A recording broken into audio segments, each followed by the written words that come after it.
अब बात करेंगे एक और प्रशासनिक खबर की। अफ्रीका के जंगलों से पालपुर क्रूनों में आने वाले चीतों की तैयारी ग्वालियर चंबल क्षेत्र में पिछले दिनों आई बाढ़ में बह गई। यहां पर इसी साल नवंबर में अफ्रीका से 10 चीते आना है। 750 वर्ग किलोमीटर क्षेत्र में फैले पालपुर क्रूनों नेशनल पार्क में तैयारी की जा रही थी। जिस जगह पर इन चीतों के बाड़ा बनाया जा रहा था वहां 12 किलोमीटर लंबी सोलर फेंसिंग बनाई जा रही थी, लेकिन कुछ दिनों पहले ग्वालियर चंबल में आई जबरदस्त बाढ़ के कारण यह सब तैयारियां बिगड़ गई। अब वन विभाग के अमले को नए सिरे से फिर तैयारियां करना होंगी। इसके लिए 1 से 1.5 महीने की अवधि लगेगी। इसके चलते काम में देरी होने की संभावना जताई जा रही है। इस बाढ़ के कारण कूनो पालपुर के कई चीतल, चिंकारा, सांभर, हिरण सहित अन्य वन्य प्राणियों ने अपने ठिकाने भी बदल लिए हैं। चीतों की बसाहट के लिए कूनो पालपुर को सबसे मुफीद माना गया था। अफ्रीका के चीतों को बसाने के लिए देश के सबसे बेहतर पर्यावास का पता लगाने के लिए भारतीय वन्यजीव संस्थान देहरादून के विशेषज्ञों के एक दल ने पिछले साल प्रदेश के 4 स्थानों का दौरा किया था। श्योपुर जिले के पालपुर कूनों के अलावा सागर जिले के नौरादेही वन्यजीव अभ्यारण्य और नीमच एवं मंदसौर जिले की उत्तरी सीमा पर स्थित गांधी सागर अभ्यारण्य तथा शिवपुरी जिले के राष्ट्रीय उद्यान शामिल थे। अफ्रीका से चीते आने पर देश में 74 चीता दिखेगा। पालपुर क्रूनों अफ्रीका से आ रहे चीतों के लिए यहां पर तैयारी हो रही थी और वन विभाग का अमला जोर शोर से तैयारियों में जुटा था, क्योंकि ये एक बहुत बड़ी उपलब्धि थी। 74 साल बाद देश में चीता नजर आएगा और वो भी मध्य प्रदेश में, तो इसके लिए वन विभाग तैयारियों में जुटा था। लेकिन पिछले दिनों ये जो चंबल और ग्वालियर अंचल में बाढ़ आई थी, उस बाढ़ ने जो अफ्रीका से चीते आ रहे थे उनकी तैयारियों में अवरोध पैदा कर दिया। वो सब तैयारियां बाढ़ में बह गई। इस साल नवंबर में ये 10 चीते अफ्रीका से पालपुर कूनों में आना है और इसके लिए मध्य प्रदेश सरकार ने केंद्र सरकार की मदद से अफ्रीका सरकार से एग्रीमेंट किया है। पालपुर कूनों में अफ्रीकन चीतों के लिए 12 किलोमीटर लंबी सोलर फेंसिंग लगाई जा रही है।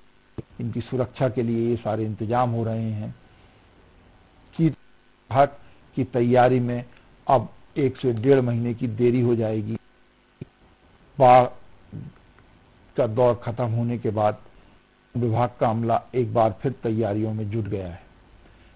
हालांकि नवंबर में आना है, नवंबर आने में भी अब बहुत ज्यादा समय नहीं बचा है। इसीलिए वन विभाग के अमला चिंतित है कि समय रहते ये तैयारियां हो जाएं, क्योंकि ये मध्य प्रदेश के लिए एक बड़ी गौरव की बात है कि 74 साल बाद मध्य प्रदेश के जो अभ्यारण्य में चीते नजर आएंगे। और क्योंकि चीते हिंदुस्तान से विलुप्त हो चुके थे। केंद्र सरकार ने खासी मदद की है और यही कारण है कि मध्य प्रदेश सरकार ने वन विभाग के अमले को प्रोत्साहित किया और इस दिशा में कदम बढ़ाया।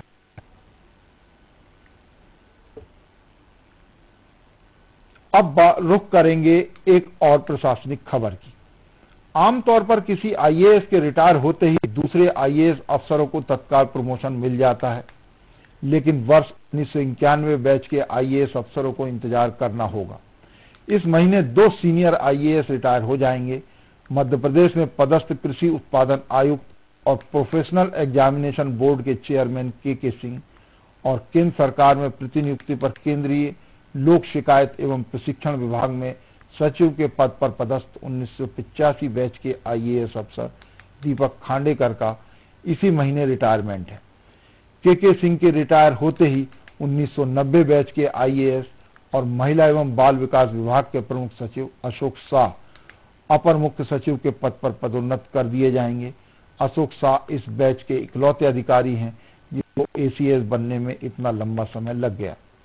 दीपक खांडेकर के रिटायर होने से खाली हुए एसीएस के पद पर 1991 बैच के आईएएस अफसर और वित्त विभाग के प्रमुख सचिव मनोज गोविल पदोन्नत किए जाएंगे, लेकिन मनोज गोविल को खांडेकर के रिटायर होते ही तत्काल एसीएस नहीं बनाया जाएगा।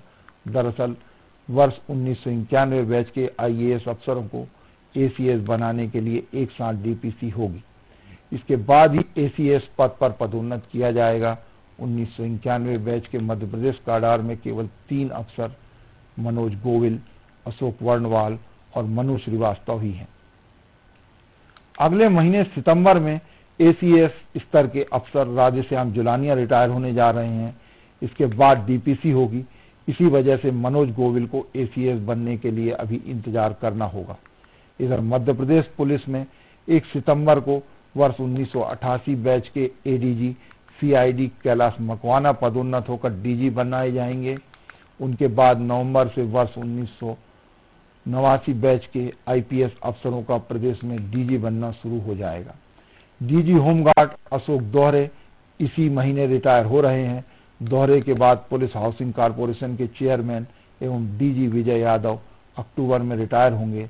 उनके रिटायर होने के बाद वर्ष 19 बैच के आईपीएस अफसरों को पदोन्नति का लाभ मिलने लगेगा। वर्ष 1991 बैच के आईएएस अफसरों को एसीएस बनने के लिए इंतजार करना होगा। दरअसल इनकी डीपीसी एक साथ होगी, इसलिए इनको इंतजार करना होगा। आमतौर पर एसीएस बनने के लिए अफसरों को इतना इंतजार नहीं करना पड़ता है। इस महीने 2 सीनियर आईएएस अफसर के सिंह और दीपक खांडेकर रिटायर हो रहे हैं। आमतौर पर आईएएस के रिटायर होते ही दूसरे आईएएस को तत्काल प्रमोशन मिल जाता है।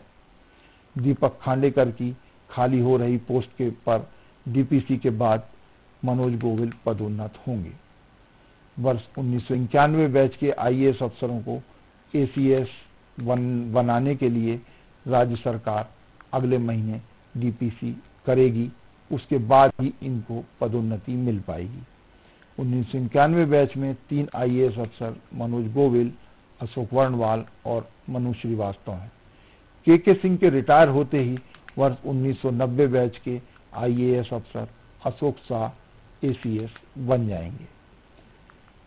आमतौर पर आईएएस अफसर की पदोन्नति में किसी तरह का कोई रुकावट नहीं आती है, क्योंकि सारा कुछ इनके हाथ में ही होता है। यही कारण है आईएएस अफसर रिटायर होते हैं उसके पहले इनके आदेश जारी हो जाते हैं। अब बात करेंगे खास सेगमेंट चलते चलते की, जिसमें राजनीति या ब्यूरोक्रेसी के क्षेत्र में चर्चित प्रसंग की बात की जाती है। तो आज ब्यूरोक्रेसी से जुड़ा एक प्रसंग खासा चर्चा का विषय बना हुआ है। वन विभाग के एक आला अफसर को हफ्ते भर के लिए चार्ज मिलना 4 महीने बाद भारी पड़ गया। ये अफसर खुद को बचाने के लिए अपने बेटे को किसी और का बेटा बताने के लिए मजबूर हो गए हैं। दरअसल मामला कुछ इस तरह है कि इस अफसर को इसी साल मई में हफ्ते भर के लिए वन विहार का चार्ज मिला था। इस दौरान इन साहब के सुपुत्र, जो निजी विमान कंपनी में पायलट हैं, वो उस समय भोपाल में ही मौजूद थे। पिता के साथ साहबजादे वन विहार घूमने चले गए। वन विहार में इन साहबजादे ने तेंदुए के नवजात शावक को अपनी हथेली पर रखकर फोटो खिंचवा ली। यहाँ तक तो मामला ठीक ठाक चलता रहा। साहबजादे ने 4 महीने बाद ये फोटो अपने इंस्टाग्राम पर डाल दी। इंस्टाग्राम पर फोटो आते ही इनके चहेते, जो चाहने वाले थे, उनकी नजर पड़ी और बवाल मच गया। बवाल मचते ही इंस्टाग्राम से साहब के सुपुत्र की फोटो डिलीट कर दी गई। लेकिन बवाल इतना मच गया कि साहब को अपने आप को बचाने के लिए साहबजादे को अपना पुत्र मानने से ही इनकार कर दिया। दरअसल वन्य जीवों के साथ इस तरह खिलवाड़ करना अपराध की श्रेणी में आता है। इसलिए वन विभाग के अफसर जो है वो अपने आप को बचाने के लिए ये सब कर रहे हैं। इनसाइड राजतंत्र में आज बस इतना ही। कल फिर मिलेंगे राजनीति और ब्यूरोक्रेसी के कुछ नए फैसलों की इनसाइड स्टोरी के साथ। तब तक के लिए मुझे दीजिए इजाजत। खबरों के लिए आप देखते रहिए न्यूज़ वर्ल्ड।